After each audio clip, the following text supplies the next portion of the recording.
इसलिए सबसे पहले हम आज लाल किले की प्राचीर से प्रधानमंत्री नरेंद्र मोदी के भाषण को आपके लिए डिकोड करेंगे, क्योंकि यह भाषण आपको भविष्य के बारे में भी बताएगा।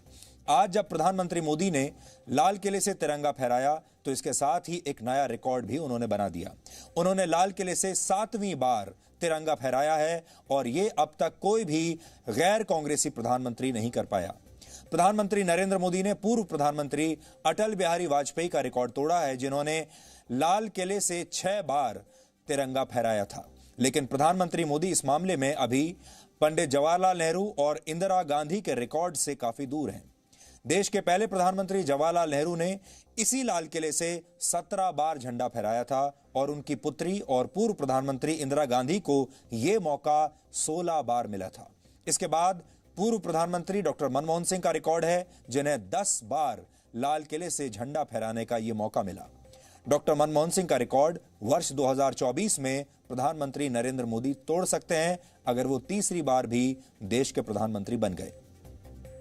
यहां आपको एक दिलचस्प बात यह भी बताते हैं कि चंद्रशेखर देश के इकलौते ऐसे प्रधानमंत्री थे जिन्हें लाल किले से तिरंगा फहराने का एक बार भी मौका नहीं मिला, क्योंकि वो 8 महीने ही प्रधानमंत्री रहे और इन 8 महीनों में 15 अगस्त की तारीख नहीं आई। लेकिन इस बार लाल किले से प्रधानमंत्री मोदी का भाषण बहुत खास रहा। पहली बार किसी प्रधानमंत्री ने लाल किले से राम मंदिर की बात की। अब तक राम मंदिर की बात करना हमारे यहां सांप्रदायिक माना जाता था। पहली बार किसी प्रधानमंत्री ने आत्मनिर्भर भारत बनाने पर इतना जोर दिया है। उन्होंने मेक इन इंडिया के साथ साथ मेक फॉर वर्ल्ड की भी आज बात की है। पहली बार किसी प्रधानमंत्री ने लाल किले से महिलाओं के सैनिटरी पैड्स की बात की है। ये ऐसे मुद्दे हैं जिन पर कोई बात नहीं करता और जब भी ऐसी कोई बात करता है तो उसकी हंसी उड़ाई जाती है। आपको याद होगा जब प्रधानमंत्री ने 2014 में देश को खुले में शौच से मुक्ति करने की बात लाल किले से कही थी तो लोगों ने उनका काफी मजाक उड़ाया था। लेकिन आज स्वच्छ भारत अभियान की कामयाबी को पूरी दुनिया मानती है, पूरी दुनिया इसकी दाद देती है। पहली बार किसी प्रधानमंत्री ने स्वास्थ्य के मामले में नई क्रांति लाने की शपथ ली है। प्रधानमंत्री मोदी ने अपने भाषण में नेशनल डिजिटल हेल्थ मिशन शुरू करने का ऐलान किया है और इसके बारे में आज हम आपको बताएंगे, क्योंकि ये आप ही के काम की बात है। पहली बार किसी प्रधानमंत्री ने ग्रामीण भारत को नए भारत से जोड़ने पर फोकस किया है, जिसमें देश के सभी 6 लाख गांवों तक अगले 1000 दिनों में हाई स्पीड इंटरनेट पहुंचाने की बात हुई है। पहली बार किसी प्रधानमंत्री ने लाल किले से पड़ोसी देशों की नई परिभाषा दी है और यह कहा है कि पड़ोसी सिर्फ वो नहीं होते जिनकी सीमाएं हमारी जमीन से मिलती हैं, पड़ोसी वो भी होते हैं जिनसे हमारे दिल मिलते हैं। और पहली बार किसी प्रधानमंत्री ने आतंकवाद और विस्तारवाद से एक साथ टकराने वाला इरादा लाल किले की प्राचीर से दुनिया को बताया है। प्रधानमंत्री ने LOC और LAC की बात एक साथ करके पाकिस्तान और चीन दोनों को कड़ा संदेश दिया है। खासतौर पर चीन को एक तरह से प्रधानमंत्री मोदी ने लाल किले से यह कहकर चेतावनी दी है कि भारत अपनी आजादी के साथ ही इन विस्तारवादी ताकतों के लिए चुनौती बन गया था और आज पूरे संकल्प के साथ ऐसी ताकतों को भारत करारा जवाब दे रहा है। तो आज जो उन्होंने खास बात की वो ये है कि उन्होंने आतंकवाद और विस्तारवाद दोनों को एक ही श्रेणी में रख दिया। आतंकवाद का मतलब है पाकिस्तान और विस्तारवाद का मतलब है चीन। LOC से लेकर LAC तक देश की संप्रभुता पर हमारे वीर जवान क्या कर सकते हैं, देश क्या कर सकता है, ये लद्दाख में दुनिया ने देख लिया है। मैं आज मातृभूमि पर न्योछावर उन सभी वीर जवानों को लाल किले की प्राचीर से आदरपूर्वक नमन करता हूं। आतंकवाद हो या विस्तारवाद, भारत आज डटकर मुकाबला कर रहा है। हमारे पड़ोसी देशों के साथ, चाहे वो हमसे जमीन से जुड़े हो या समंदर से, अपने संबंधों का हम सुरक्षा, विकास और विश्वास की साझेदारी के साथ जोड़ रहे हैं। आज पड़ोसी सिर्फ वो ही नहीं है जिनसे हमारी भौगोलिक सीमाएं मिलती हैं, बल्कि वे भी हैं जिनसे हमारे दिल मिलते हैं। अब हम आपको उस योजना के बारे में बताना चाहते हैं जिसकी घोषणा आज लाल किले से प्रधानमंत्री मोदी ने की है। इस योजना का नाम है नेशनल डिजिटल हेल्थ मिशन। इस योजना की 4 प्रमुख विशेषताएं होंगी जिनके बारे में आपको आसान और सरल भाषा में समझना चाहिए। पहली विशेषता यह होगी कि देश के हर नागरिक को अब एक डिजिटल हेल्थ कार्ड मिलेगा जिसके जरिए आपको अस्पतालों में पर्ची बनवाने की भागदौड़ से आजादी मिल जाएगी। साथ ही डॉक्टरों की फीस और इलाज के खर्च का भुगतान भी अब इसी कार्ड के जरिए किया जा सकेगा। दूसरी विशेषता होगी पर्सनल हेल्थ रिकॉर्ड। इसमें आपकी उम्र, आपका ब्लड ग्रुप, आपको किसी चीज से एलर्जी तो नहीं है और सर्जरी जैसी सारी जानकारियां होंगी। साथ ही आपको कब कौन सी बीमारी हुई थी, उसका क्या इलाज किया गया था और आपने किस डॉक्टर या किस अस्पताल से इलाज करवाया था, ऐसी तमाम जानकारियां इसमें दर्ज होंगी जिससे डॉक्टर को आपकी हेल्थ हिस्ट्री जानने और उसके हिसाब से इलाज करने में बहुत आसानी होगी। और साथ ही आपको अपनी बड़ी बड़ी मोटी हेल्थ फाइल्स और अपनी पर्चियां अपने घर में जमा करके रखने की कोई जरूरत नहीं होगी। तीसरी विशेष बात है डिजी डॉक्टर। इसमें देश भर के डॉक्टर अपना रजिस्ट्रेशन करवा सकते हैं जिसके बाद वो मरीजों को ऑनलाइन कंसल्टेंसी यानी परामर्श दे सकते हैं। अब आप डॉक्टर को ऑनलाइन ही दिखा सकते हैं, वहां जाने की आपको जरूरत नहीं है। और चौथी विशेषता होगी हेल्थ फैसिलिटी रजिस्ट्री। इसमें अस्पताल, क्लिनिक, लैब्स और स्वास्थ्य सेवाओं से संबंधित अन्य सुविधाएं एक ही प्लेटफॉर्म पर आपके लिए उपलब्ध होंगी। इसके लिए भारत सरकार एक ऐप तैयार कर रही है, हालांकि अभी इस ऐप का नाम तय नहीं हुआ है। अब सवाल यह है कि देश के सभी नागरिकों का डिजिटल रिकॉर्ड कैसे बनेगा और यह योजना कैसे काम करेगी, तो यह भी हम आपको बताते हैं। इस योजना के तहत अस्पताल, क्लिनिक्स और डॉक्टरों को एक सेंट्रल सर्वर से जोड़ दिया जाएगा। लोगों का मेडिकल डेटा भी उसी सर्वर पर मौजूद होगा। डिजिटल हेल्थ कार्ड बनवाने पर आपको एक सिंगल यूनिक आईडी मिलेगी जिसके जरिए आप खुद अपने रिकॉर्ड को अपडेट कर सकेंगे। और जब भी आप किसी डॉक्टर के पास या अस्पताल में जाएंगे तो पिछले इलाज से जुड़े पर्चे और जांच की रिपोर्ट अब आपको अपने हाथ में लेकर नहीं जानी पड़ेगी। आपको डॉक्टर को बस अपनी यूनिक आईडी बतानी होगी और वो कहीं से भी बैठकर आपका सारा मेडिकल रिकॉर्ड, आपके सारी रिपोर्ट्स, आपकी सारी पर्चियां देख सकेंगे। इससे आपको डॉक्टरों और मेडिकल टेस्ट के तमाम पर्चों को सहेजने के झंझट से हमेशा के लिए आजादी मिल जाएगी।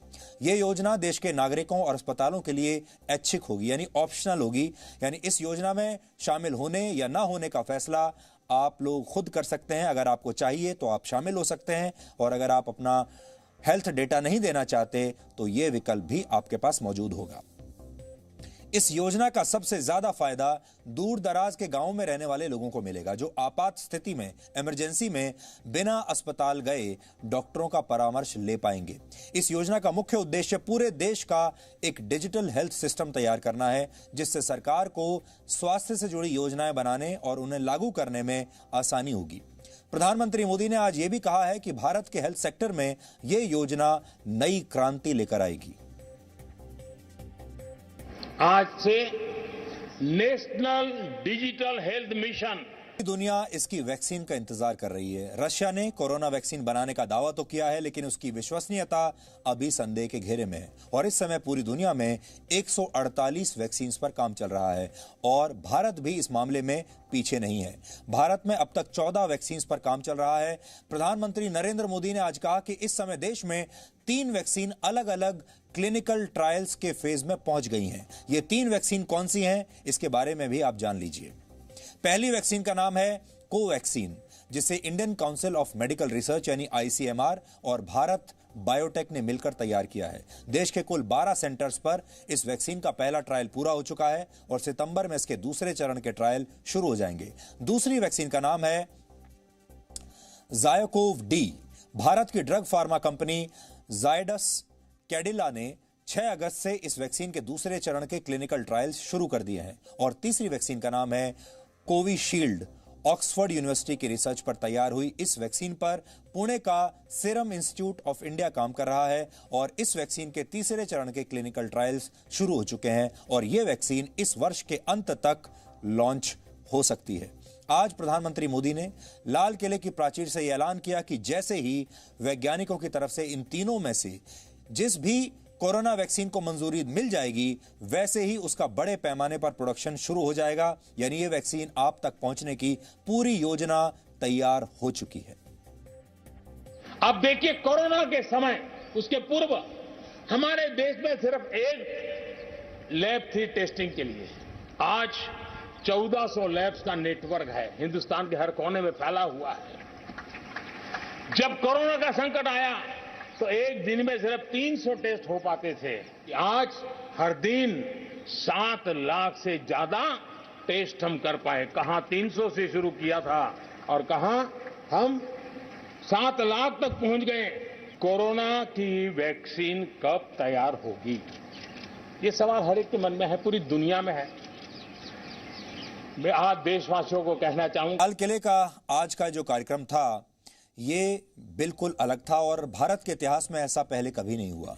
कोरोना काल ने स्वतंत्रता दिवस के इस जश्न को कैसे बदल कर रख दिया, आज की तस्वीरों से आपको यह भी पता चल गया होगा। पिछली बार लाल किले पर इस कार्यक्रम में 10,000 से ज्यादा लोग पहुंचे थे और आसपास का पूरा इलाका तिरंगे से रंगा हुआ था, लेकिन इस बार बहुत ही सीमित संख्या में लोग इस कार्यक्रम में शामिल हुए। प्रधानमंत्री मोदी हर बार भाषण खत्म होने के बाद प्रोटोकॉल तोड़ते हुए हमेशा बच्चों से मिला करते थे, लेकिन इस बार ऐसा नहीं हुआ क्योंकि बच्चे थे ही नहीं। कोरोना संक्रमण के खतरे की वजह से इस बार बच्चों को नहीं बुलाया गया था। इतिहास में ऐसा पहली बार हुआ जब स्वतंत्रता दिवस के मौके पर तिरंगे कपड़ों में स्कूली बच्चे आज नजर नहीं आए। स्कूली बच्चों की जगह इस बार 500 एनसीसी कैडेट्स को बुलाया गया था। कार्यक्रम में शामिल होने वाले मेहमानों की संख्या भी पिछले वर्षों के मुकाबले बहुत कम थी। वीवीआईपी मेहमानों की संख्या पिछली बार की तुलना में सिर्फ 20% थी, लेकिन इस बार लगभग 1500 कोरोना वॉरियर्स को यहां आने का न्योता दिया गया था। स्वतंत्रता दिवस के मौके पर जहां इस जगह पर लोगों को खड़े होने की भी जगह नहीं मिलती थी, वहां इस बार सोशल डिस्टेंसिंग का पालन करते हुए लोग एक दूसरे से काफी दूर दूर खड़े हुए थे। सुरक्षा बलों को भी खास निर्देश दिए गए थे। सीमित संख्या में पहुंचे जवानों ने भी सोशल डिस्टेंसिंग का पालन किया, जबकि पिछली बार 20,000 से ज्यादा जवानों को यहां तैनात किया गया था। किसी भी भाषण को समझने का सबसे आसान तरीका यह होता है कि उस भाषण में प्रयोग हुए शब्दों का विश्लेषण किया जाए और यह जानने की कोशिश की जाए कि कौन से शब्द कितनी बार प्रयोग किए गए। इससे पता चलेगा कि भाषण का फोकस कहां था। लाल किले से प्रधानमंत्री मोदी ने 1 घंटे और 26 मिनट का भाषण दिया। इसमें प्रधानमंत्री ने सबसे ज्यादा 32 बार आत्मनिर्भर शब्द बोला, जो चीन से टकराव के बीच देश का सबसे चर्चित शब्द रहा है। 25 बार उन्होंने कोरोना का जिक्र किया, जो इस वक्त की सबसे बड़ी चुनौती है। 22 बार उन्होंने किसान शब्द बोला। भाषण में 21 बार महिलाओं का जिक्र किया, 18 बार विकास, 15 बार ग्रामीण और 15 बार गरीब शब्द का जिक्र प्रधानमंत्री ने किया। यानी प्रधानमंत्री मोदी का फोकस आत्मनिर्भर भारत से लेकर कोरोना वायरस से लड़ाई और ग्रामीण भारत के विकास पर है। सीमा पर टकराव के माहौल की झलक भी प्रधानमंत्री के भाषण से मिली। उन्होंने 11 बार सीमा, 10 बार सेना और 6 बार लद्दाख का जिक्र किया। प्रधानमंत्री मोदी का भाषण 86 मिनट का था, लेकिन यह लाल किले से उनका सबसे लंबा भाषण नहीं था। 2016 में उन्होंने सबसे ज्यादा 94 मिनट तक भाषण दिया था। यह सबसे लंबा भाषण था। करीब करीब इतनी ही देर उन्होंने पिछले साल भी लाल किले से भाषण दिया था, जब वो लोकसभा चुनाव जीतकर दोबारा सत्ता में आए थे। लाल किले से उनका सबसे छोटा भाषण 57 मिनट का रहा है, जो उन्होंने वर्ष 2017 में दिया था। कोरोना वायरस की वजह से आज भारत और पाकिस्तान के अटारी वाघा बॉर्डर पर भी स्वतंत्रता दिवस का जश्न काफी फीका रहा। पहली बार ऐसा हुआ जब वहां बीटिंग रिट्रीट सेरेमनी बिना दर्शकों के हुई। आमतौर पर हजारों दर्शक वहां पर मौजूद रहते हैं और इन दर्शकों के बीच देशभक्ति का जबरदस्त माहौल रहता है। लेकिन कोरोना की वजह से अटारी बॉर्डर पर बीटिंग रिट्रीट सेरेमनी इस वर्ष मार्च से ही बंद है और आज जब स्वतंत्रता दिवस पर यह कार्यक्रम हुआ तो बहुत नाम मात्र के दर्शक वहां पर थे और दोनों देशों के जवानों ने एक दूसरे को मिठाई भी नहीं खिलाई। कितना भैया फिर वही बात।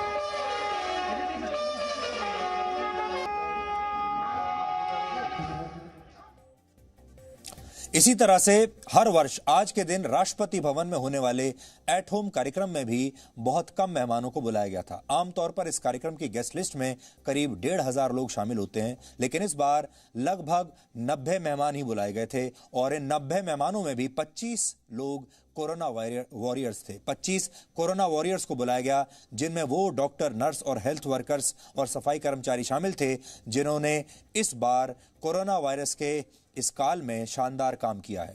इस बार मेहमानों को अपना परिवार साथ लेने की अनुमति नहीं थी और कार्यक्रम में सोशल डिस्टेंसिंग का पूरा पालन किया गया। Presenting B News app available on Google Play and App Store. Download it now.